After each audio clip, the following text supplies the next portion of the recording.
NPS कर ले NPS. अरे पीपीएफ बेटर है पीपीएफ। अरे नहीं नहीं, एनपीएस में रिटर्न अच्छा है। हाँ 15 साल में पैसा मिल जाएगा। 60 साल तक की एज का वेट नहीं करना पड़ेगा। विड्रॉल तो 3 साल में हो जाएगा ना। Only up to 25%। हम तो 1.5 लाख की रिडक्शन भी दे रहे हैं टैक्स में। 2 लाख की रिडक्शन 2 लाख।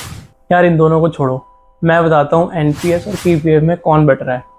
एक पीपीएफ अकाउंट कोई भी इंडियन सिटीजन खुलवा सकता है, लेकिन वहीं एनपीएस के केस में आपकी एज 18 से 65 साल के बीच में होनी चाहिए, चाहे फिर आप इंडियन सिटीजन हो या फिर NRI. First things first, returns. जहाँ रिटर्न्स की बात आती है तो पीपीएफ में मुझे ऑन एन एवरेज 7.1% का रिटर्न मिलता है, जो कि क्वार्टरली रिवाइज भी होता है। वहीं एनपीएस में मेरा रिटर्न मार्केट बेस्ड है। ऐसा इसलिए क्योंकि एनपीएस का मेजर पोर्शन स्टॉक मार्केट में भी इन्वेस्ट होता है। और एक खास बात बताऊं, एनपीएस में आप ये डिसाइड भी कर सकते हो कि आपके इन्वेस्टमेंट का कितना परसेंट बॉन्ड्स में, कितना परसेंट स्टॉक मार्केट में और कितना परसेंट ऑल्टरनेटिव इन्वेस्टमेंट में जाएगा। यहाँ तक कि आप अपना फंड मैनेजर भी चेंज कर सकते हो। और अगर आपको इस सब लफड़े में नहीं पड़ना तो in simple auto choice select करो और आपकी एज के अकॉर्डिंगली आपका रिस्क एपेटाइट कंप्यूट होगा और कितना बॉन्ड में डालना है, कितना ऑल्टरनेटिव इन्वेस्टमेंट में डालना है और कितना स्टॉक मार्केट में डालना है, ये ऑटोमेटिकली कंप्यूट हो जाएगा। अब पिछले 10 सालों के एवरेज रिटर्न की बात करें तो एनपीएस ने मुझे 8 से 10% का रिटर्न दिया है, which is far better than my PPF return. अब आती सबसे इंपॉर्टेंट बात, यानी कि लॉक इन पीरियड।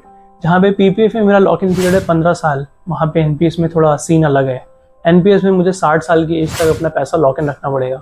मतलब फॉर एग्जांपल अगर मैं आज 25 साल का हूँ तो 15 साल बाद यानी 40 साल की एज में मैं पीपीएफ से पैसे निकलवा सकता हूँ।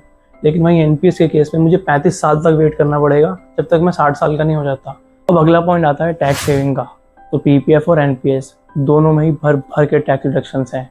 सबसे पहले बात करते हैं पीपीएफ की। आप 1.5 लाख तक जितना भी अमाउंट इन्वेस्ट करेंगे पीपीएफ में तो वो आपके इनकम से डिडक्ट हो जाएगा। मतलब आपको उस पर कोई भी टैक्स देने की ज़रूरत नहीं है। साथ में पीपीएफ पे जो भी इंटरेस्ट मिलेगा, मैच्योरिटी के बाद आपको जो भी अमाउंट मिलेगा, उस पर भी कोई टैक्स देने की ज़रूरत नहीं है। एनपीएस में भी ऑलमोस्ट सेम टैक्स रिडक्शंस मिलती हैं। जो भी हम अमाउंट इन्वेस्ट करेंगे उसको 80C में 1.5 लाख तक क्लेम कर सकते हैं। इसके अलावा मुझे 80CCD में 50,000 की एक्स्ट्रा रिडक्शन भी मिलेगी ओनली फॉर एनपीएस। यानी एनपीएस में मैं 2 लाख तक की टैक्स रिडक्शन क्लेम कर सकता हूँ एज कम्पेयर टू पीपीएफ, जहाँ पे मैं सिर्फ 1.5 लाख तक की डिडक्शन क्लेम कर सकता हूँ। Coming to the interest part, ये दोनों में सेम है। एनपीएस और पीपीएफ दोनों में ही टैक्स डिडक्शन हो जाएगा, लेकिन मैच्योरिटी में कैच है। यार देखो, मैच्योरिटी के टाइम आपको टोटल अमाउंट का 60% तो हाथों हाथ मिल जाएगा, लेकिन बाकी 40% के लिए आपको किसी इंश्योरेंस कंपनी से एन्युटी प्लान लेना पड़ेगा और उसमें आपको आपकी पूरी लाइफ तक मंथली पेंशन मिलेगी, बट दैट इज टैक्सेबल। और अगर आपको पैसे जल्दी चाहिए तो पीपीएफ में 6 साल बाद आप 50% तक अमाउंट विड्रॉ कर सकते हो, लेकिन एनपीएस के केस में आप 3 साल बाद ही अमाउंट विड्रॉ कर सकते हो, बट 50% नहीं, सिर्फ 25%। और ऐसे विड्रॉल पूरी लाइफ में सिर्फ 3 बार अलाउड है। So the final conclusion time, NPS या पीपीएफ, मेरे हिसाब से एनपीएस ही बेटर है। ऐसा इसलिए क्योंकि उसमें रिटर्न बेटर है।